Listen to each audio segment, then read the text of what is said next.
Hi guys. నిన్న night big boss 9లో 6 నామినేషన్స్లోకి రావడం జరిగింది. 6లో భరణి గారి ఫ్యామిలీ నుండి 4 ఉన్నారు.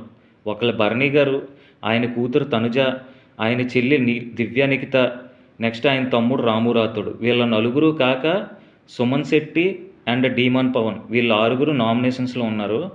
అలాగే స్టార్టింగ్లోనే మనకి రీతు చౌదరి అండ్ దివ్యల మాధురి ఇద్దరు చాలా ప్లాన్ చేసుకొని మరి మనకి భరణి గారిని అండ్ ఆయన చెల్లి దివ్య నిఖితని ఇద్దరిని నామినేషన్స్లోకి తీసుకొచ్చారు. తర్వాత దివ్యల మాధురి ఏమో భరణి గారిని సేవ్ చేసి దివ్య నిఖితని డైరెక్టర్ నామినేషన్స్లోకి పెట్టింది. తర్వాత వేరే వాళ్ళు మనకి భరణి గారిని నామినేట్ చేయడం జరిగింది. తరువాత భరణి గారు హౌస్లో కౌశల్ ఆర్మీ రేంజ్లో ఫీల్ అవుతున్నారు. ఆయన దివ్య నిఖితతో నామినేషన్స్ అయిపోయాక ఒక మాట అంటారు, నాతో గొడవ పడిన వాళ్ళందరూ హౌస్ నుండి వెళ్ళిపోతున్నారు, నువ్వు చూసావా, నేను ఎవరితో గొడవ పడట్లేదు, నన్ను టార్గెట్ చేసుకొని నాతో గొడవ పడుతున్నారు వాళ్ళందరూ కూడా హౌస్ నుండి వెళ్ళిపోతున్నారు చూసావా అని ఆయన కౌశల్ ఆర్మీ రేంజ్లో ఫీల్ అవుతున్నారనమాట. అలాగే ఈ బంధాల మధ్య ఇరుక్కుపోతున్నారు కూడా అతను.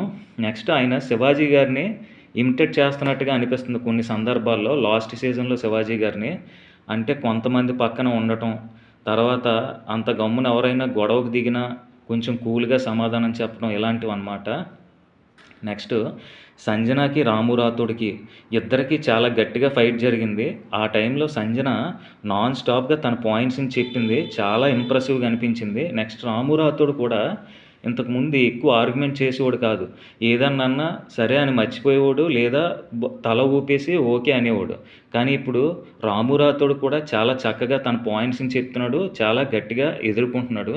నెక్స్ట్ ఆయేష ఏంటంటే వైల్డ్ కార్డులో వచ్చినప్పటి నుండి తను ఈ వీక్ ఏం చేయాలనుకున్నదో అది చేసింది. తనుజాని టార్గెట్ చేసుకొని తనుజాకి ఒక మాట చెప్తుంది టార్గెట్లో, నువ్వు సీరియల్లో లాగే బాగా యాక్ట్ చేస్తున్నావు, ఆల్రెడీ సీరియల్లో మంచి హిట్ అవుతున్నాయి, నువ్వు మళ్ళీ ఇక్కడ కొత్తగా సీరియల్లో చెయ్యి కానీ, తరువాత మాటికి నువ్వు ఏడుస్తావు అని ఇలాంటివి ఇమిటేట్ చేయడం.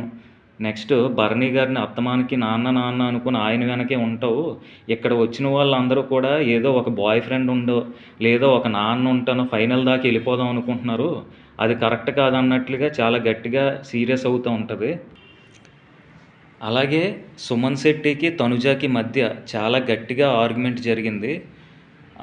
సుమన్ శెట్టి గారు కూడా చాలా గట్టిగా ఆర్గ్యుమెంట్ చేశారు, తనుజ కూడా దాన్ని గట్టిగానే ఆర్గ్యుమెంట్ చేసింది. నెక్స్ట్ రీతు చౌదరి ఇంకొక వారం సేఫ్ అయిపోయింది. యాక్చువల్గా దమ్ము శ్రీజ ప్లేస్లో లాస్ట్ వీక్లోనే మనకు రీతు చౌదరి వెళ్ళిపోవాలి, ఇంకో వారం సేఫ్ అయిపోయింది. నా రివ్యూ మీకు నచ్చినట్లయితే ఒక లైక్ చేయండి, సబ్స్క్రైబ్ చేయండి, ఇంకెవరికైనా షేర్ చేయండి. Thank you guys.